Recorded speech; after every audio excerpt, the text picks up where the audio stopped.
Okay, so then I'm happy to move to my own slides now.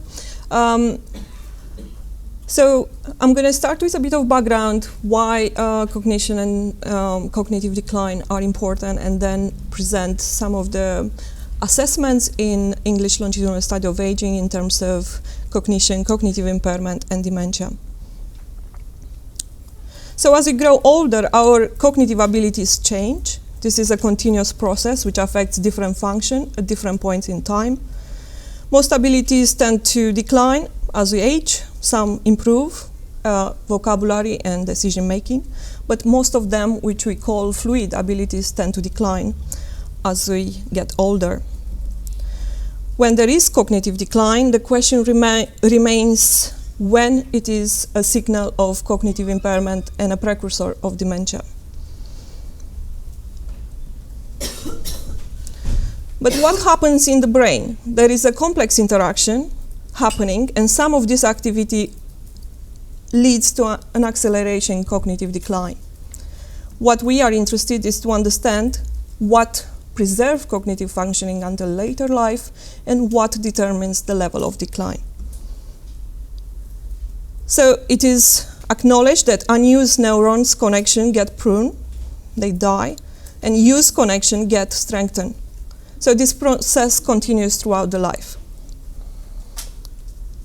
Here we have an MRI scan of a young person and an adult person, which shows the level of atrophy with aging.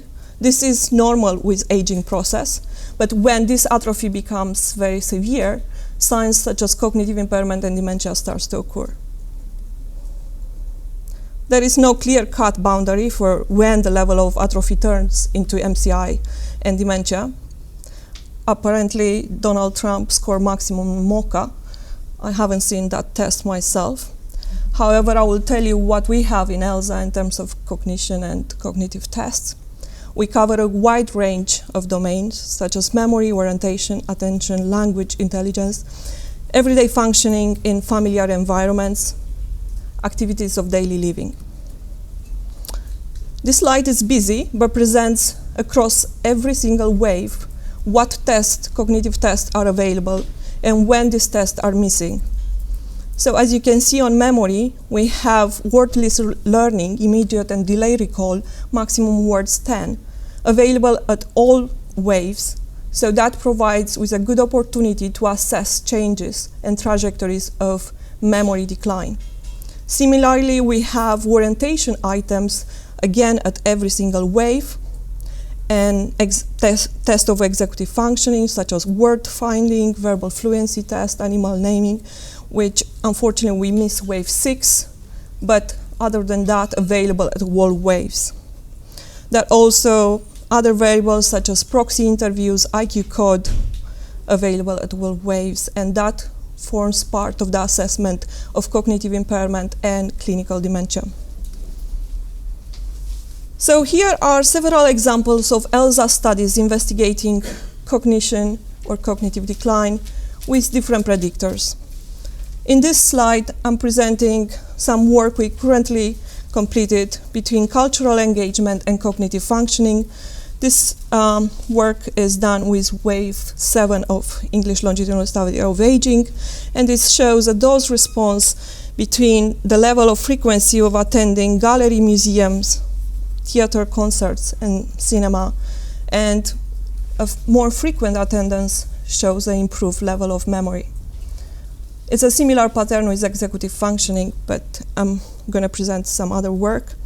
Here, we investigated a bidirectional association between cognitive decline and loneliness, and what we found out is that greater loneliness predicted poorer cognitive functioning at baseline and a worsening in memory over time. But this association was not bidirectional. This is work by Paula and colleagues, which shows that aging vector graphs in this figure, which provides a summary of the linear latent growth curve models. Each arrow represents the predicted cognitive functioning score at baseline and a change for every 2-year cohort. In other words, the intercept and the slopes. The horizontal axis indicates the respondent's age at the beginning and at the end of the survey, which range from 2002, the beginning of the study, until 2010, 2011. The vertical axis indicates the respondent predicted score on each cognitive test. And you can see the first panel represents memory, then executive functioning, letter cancellation, and an overall global cognition score. The pattern was similar for men and women, and this figure shows that for adults at older ages, there is a steeper decline over the 8-year period covered in each of the cognitive domain. Here I'm providing you with a few other papers which look at cognition or cognitive decline in ELSA and document these changes. So there is an increased interest in cross-cohort investigation, where cognitive trajectories are compared across studies. Here is a previous exercise I have done, in which I used 6 cohorts, where MMSE was the only measure common in all studies. It does not include ELSA, and been assessed longitudinal prior to dementia diagnosis. What I want to highlight with that is that comparing diverse cohorts, it's usually challenging and not an easy exercise, can easily lead to difficulties in aligning those trajectories where the timing across cohorts and the similarity of test and procedure. However, we are now benefiting of global enterprises and efforts to harmonize data, and ELSA is part of a cross-cohort venture. It's part of global aging, from which you will hear later today, which ensure that we have comparative data sets between sister studies such as HRS from US, Europe, Share, Tilda, Nicola, and Haggis are all studies which have a similar form of administration design and similar tests. And ELSA is the longest running cohort on this. And this is the website where you can access all these harmonized data sets. Also, ELSA is part of Dementia Platform, which is MRC-funded UK base, and we have particular advantages for cross-cohort and cross-national studies of specific outcomes such as cognitive impairment, dementia, or cognitive performance. So we can investigate common risk factor or psychological and socioeconomic consequences of dementia. And this is the website where you can access all the data available in UK which have data on cognition and dementia.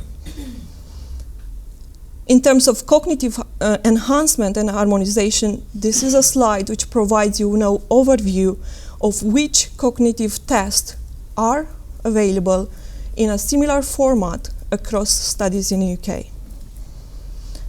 Very briefly, I will mention that we also have cognitive impairment assessed in ELSA, and for this we use the modified version of TICS, which has maximum score of 27, using a Langer-Weir approach from health retirement study, and this classifies people in dementia, cognitive impairment, and cognitive normal. We have this data available already at wave 7 and 8 in ELSA. Very briefly on dementia, we assess this with physician diagnosis and an informant code, IQ code. This presents the rate of dementia in English longitudinal study of aging. As you can see, there is a lower rate at age of 65, 69, but this prevalence rates tend to increase sharply as an increase in age, reaching 30% almost at the age of 80. So we show in a recent paper that wealth is a strong determinant of dementia rates, and those in the lowest quintile of wealth had the highest dementia rates. If you are interested how our dementia rates are comparable with other studies in the UK, it tends to be lower compared to CFA studies, which are also in England, but more in Cambridge area. And that determines an opportunity to check if perhaps younger cohort, those who were born earlier in ELSA, have a different risk of dementia compared to those later born. And we investigate that, and we find out that in ELSA, participants born later, dementia risk is slightly lower, and we want to further investigate these aspects. And we took in consideration even the competing risk of death and find out that in the second cohort, dementia rates are still slightly lower. This is further work conducted with trajectories of predicting dementia, and we assess over 5 waves depressive symptoms and notice that the blue line, which represents people who are increasingly have depressive symptoms across 8 waves, are having the highest risk of dementia, even compared to those who started with some depressive symptoms at the baseline, but they start to keep it stable and to maintain it. And this is a summary of all the trajectory, including ADL and EADL, and we can see that we have some unique contribution from those activities of daily living, with EADL being more predictive. A few other papers. And lastly, just 1 minute to mention to you that we also have now the HCAP study, which is the Harmonized Cognitive Assessment Protocol. This data is not yet available on the website, but we plan to release this data by the end of the year. This is a worldwide initiative funded by NIA with the idea of implementing a harmonized protocol which will enable us to make comparison in terms of cognitive impairment and dementia prevalence across the world. ELSA is just one of the many studies, and we have in HRS, in Mexico, in South Africa, in India, and in China, a similar protocol of 1-hour interview. This is completed in ELSA after wave 8, and we have 1,274 participants' data now. And all of them are 65 and older, where we know that dementia is more prevalent, and we will provide an international algorithm approach to dementia diagnosis. And these are all the tests included in the assessment of 1-hour interview, which you can see is a very rich protocol. And with this, I will like to conclude, and I would like to also thank all my colleagues involved in cognitive aging and dementia project.